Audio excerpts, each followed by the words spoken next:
देवी राधा रानी की सच्ची कहानी जानिए कैसे खुद राधा रानी चली आए एक सेठ की बेटी बनकर। इस कहानी में हम बात करेंगे कि किस तरह जब हम सच्चे मन से भगवान को पुकारते हैं तो वो दौड़े चले आते हैं और हमारी पुकार जरूर सुनते हैं। भगवान को भी अपने एक सच्चे भक्तों की उतनी ही जरूरत होती है जितनी हमें भगवान की। तो आज मैं आपको बताऊंगी कि अगर आपके जीवन में किसी चीज का अभाव है तो उसकी जगह भगवान का भाव प्रकट करके आप जीवन से उसकी कमी दूर कर सकते हैं और आपकी परेशानी बहुत जल्दी समाप्त हो जाएगी। तो आज हम बात करते हैं कि किस तरह बरसाना गांव में एक सेठ की पुत्री बनकर खुद राधा रानी आई। एक बार की बात है, बरसाना गांव में एक सेठ रहता था जो बहुत धनी था। उसके 3 पुत्र थे परंतु उसकी कोई पुत्री नहीं थी। कुछ समय पश्चात उसकी पत्नी का देहांत हो गया और सभी पुत्रों की शादी हो गई। सभी पुत्र अपने अपने कार्य में व्यस्त रहने लगे, अपने बच्चों में। अपने पत्नी के साथ सेठ के दिल की बात सुनने वाला कोई नहीं था।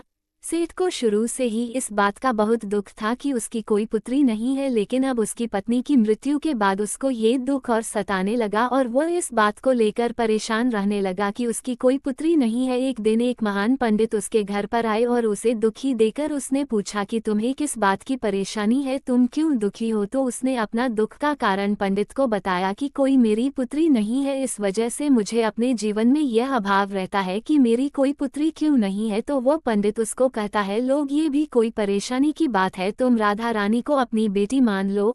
हमारे जीवन में जिस चीज की कमी होती है उसको भगवान ही पूरा कर सकते हैं। परेशान होने से क्या होगा, तुम राधा रानी को अपनी बेटी मानो और उससे अपने दिल की बात किया करो, देखना तुम्हें यह अभाव कभी नहीं सताएगा। सेठ को पंडित की यह बात अच्छी लगती है और वह ऐसा ही करता है। राधा रानी की मूर्ति लेकर आता है और प्रतिदिन भोजन करने से पहले राधा रानी को भोग लगाता है, फिर स्वयं भोजन करता है और सोने से पहले राधा रानी के साथ खूब बातचीत करता है। ऐसे ही करते करते वह दिल से राधा रानी को अपनी बेटी मानने लगा और वह भूल ही गया कि उसकी कोई बेटी नहीं है। उसे इस बात का आभास होने लगा कि उसकी पुत्री सच में है और वह बहुत दिल से उसे अपनी पुत्री मानने लगा। जब तक वह बात ना करता, उसे भोजन ना खिलाता, उसका मन नहीं लगता और जब वह बात करता तो उसके मन को बहुत संतुष्टि मिलती, जैसे उसे पता नहीं क्या मिल गया हो।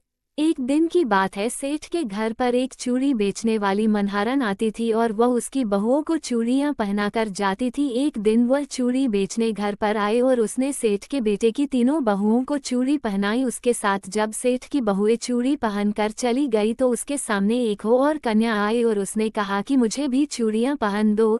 चूड़ी वाली ने सोचा कि शायद सेठ के घर पर कोई मेहमान आए हैं तो उसने उसको भी चूड़ी पहना दी। उसके बाद वह चूड़ी वाली सेठ से पैसे मांगने सेठ की दुकान पर पहुंची और बोली कि चूड़ी के पैसे दे दो, और उसने पहले से अधिक पैसे मांगे तो सेठ ने कहा कि तुमने चूड़ी का दाम बढ़ा दिया है क्या।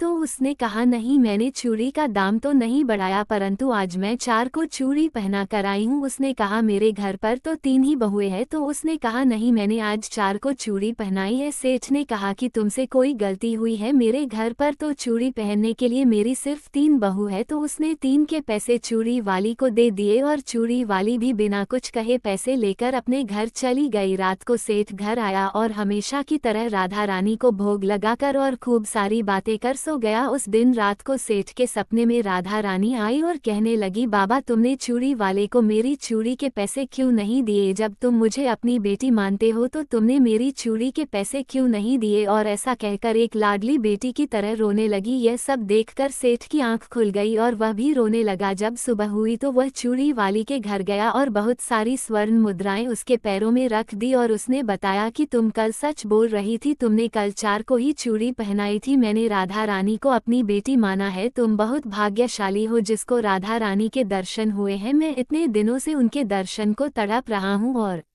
तुमने एक बार में ही उनके दर्शन कर लिए। यह बोलकर रोने लगा और बोला कि तुम्हें चूड़ी का जो भी दाम चाहिए मुझसे मांग लो। ये सुनकर मनहारन की आंखों में भी आंसू आ गए और उसने मन में सोचा, जब मुझे खुद राधा रानी के ही दर्शन हो गए हैं तो इससे ज्यादा मुझे और क्या चाहिए। और उसने सेठ के सामने हाथ जोड़कर कहा कि तुम्हारी वजह से मुझे राधा रानी के दर्शन हुए हैं, जिससे मेरा ये जीवन सफल हो गया, मुझे कुछ नहीं चाहिए। तो दोस्तों, देखा कि जब हम भगवान को दिल से पुकारते हैं, उनकी पूजा अर्चना अर्चना करते हैं तो वो कैसे हमारे पास दौड़े चले आते। आशा करती हूँ आपको ये कहानी बहुत अच्छी लगी होगी और आप भी अगर किसी वस्तु को लेकर परेशान हैं तो भगवान से प्रार्थना कर सकते हैं, वो आपकी प्रार्थना जरूर सुनेगा। अगर यह कहानी आपको अच्छी लगी हो तो नीचे कमेंट बॉक्स में जरूर बताना। राधे राधे, धन्यवाद।